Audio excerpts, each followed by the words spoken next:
What is up, everybody? Welcome back to our Darkened Souls, Soulthrough of Dark Souls Prepare to Die edition here at Fate Verse. So, last time, we did a little bit of exploring. We talked to Captain Cynical over here.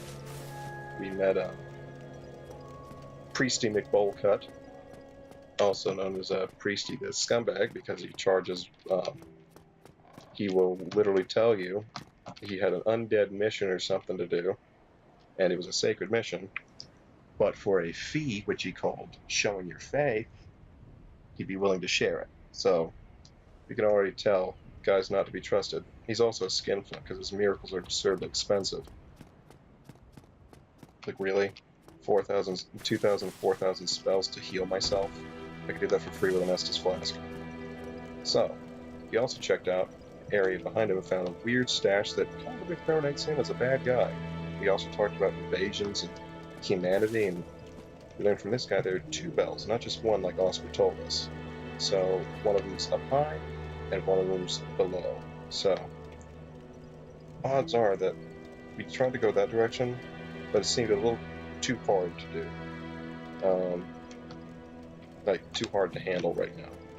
So let's go ahead and see if there's any way to go down. I know there is.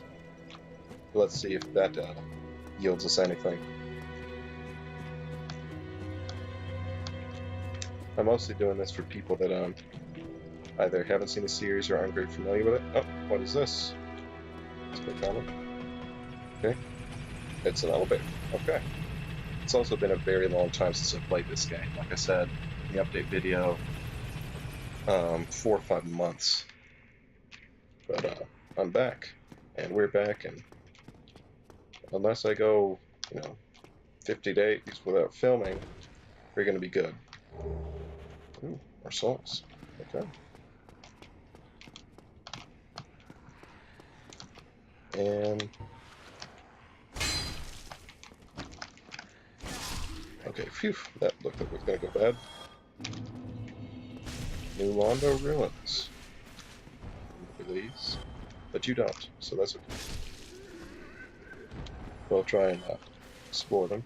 So far, these guys are not attacking us, which kind of strikes me as odd. It should. Let's see, what is this?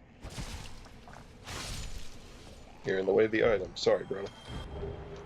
Ooh, and a stock. Wait a minute. Oh, wait, no, that's a slashing thrusting weapon I don't like. But let's try it out. Let's see if we can use it. We'll use that mace. Why not use this? Okay, let's see how it handles. Yep. Thrusts. Basically, a sword that all it ever wanted in life was to be a spear. Wow, it missed. Whoa. Didn't miss that time. My goodness. And see, that's the thing.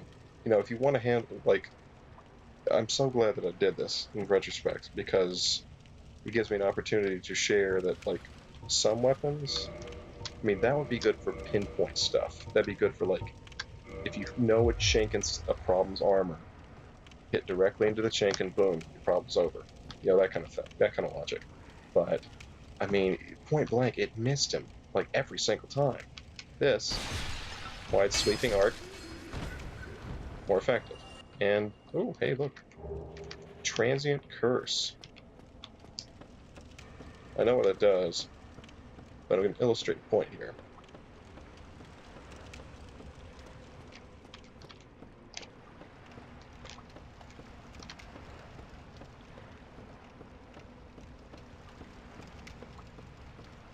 Alright, now, who are you?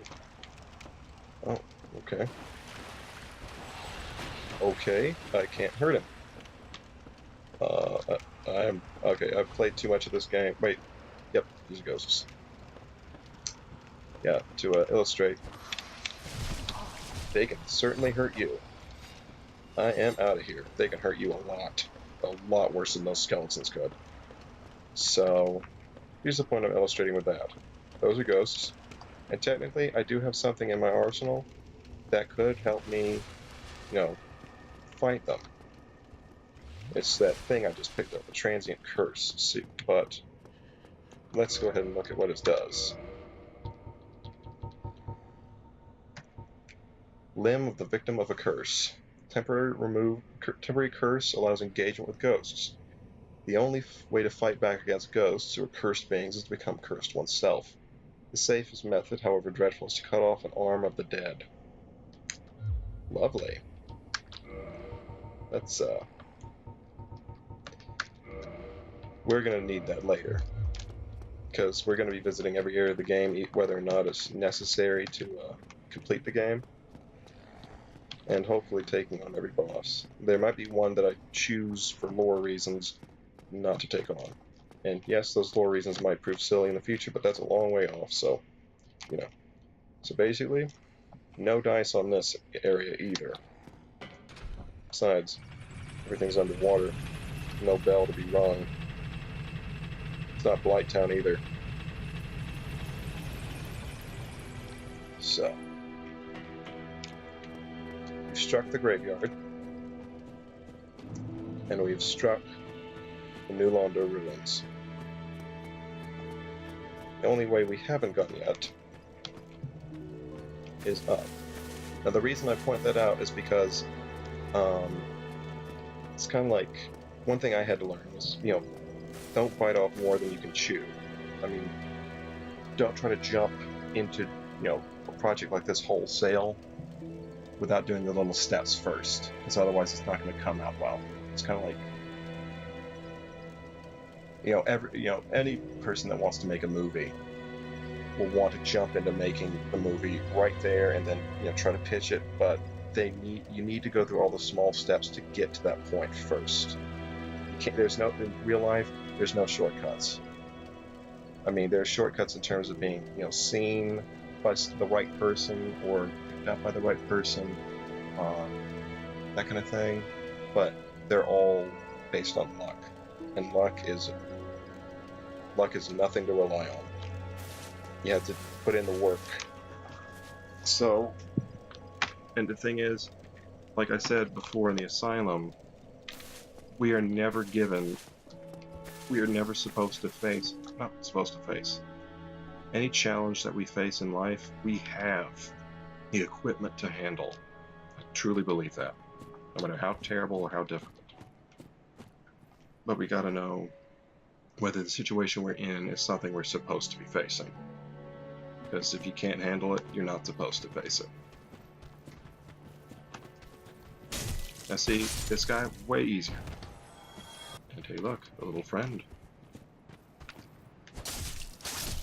Now see, these guys are not naked little hollows anymore. It's kind of like we're far from the comfort zone at this point. And we're not fighting off more than we can chew at this point. But that is no reason to abandon caution. These guys are tougher than the hollows we're used to. But at the same time, they're not as tough as the skeletons, and they're not invulnerable like the ghosts. We have the equipment we need. We just need to be careful. These are like the new fears, because for all intents and purposes, this is the undead burg. Not for intents and purposes, that just is the undead burg. But for all intents and purposes, these are the fears that, we're able to duke it out with because we're at the right point in our lives to handle it. Does that make any sense? I hope so. I'll try and clarify with my podcast.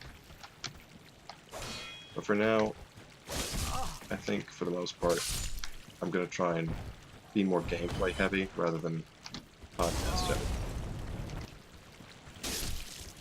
Oof. I thought I was about to go over the edge. Always keep scouting for stuff. It's kind of like new information, new tools. Always keep looking. Always test stuff out, if you can.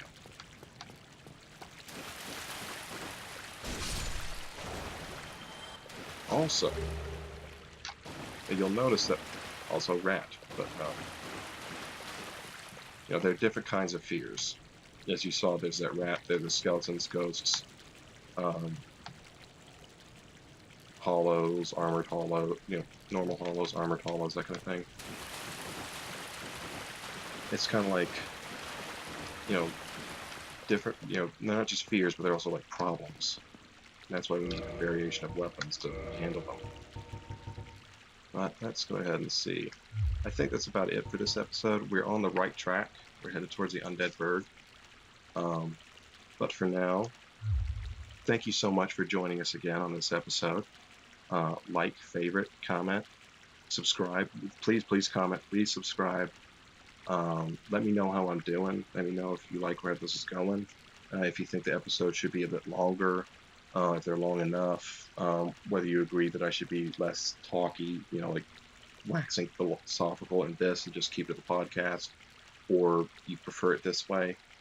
You know, let me know. I can't improve without y'all's help, and I want to give y'all the best experience you can have. But and also when you subscribe, click that notification bell. I'll let you know when coming out with new videos. It should be every Tuesday at 6 o'clock in the afternoon at least. But it's beginning to look more and more like I'll be able to release them, you know, 1 or 2 episodes every day. Because, like I said in a previous video, I've filmed a lot. But whether it's a click away or a week away, till next time,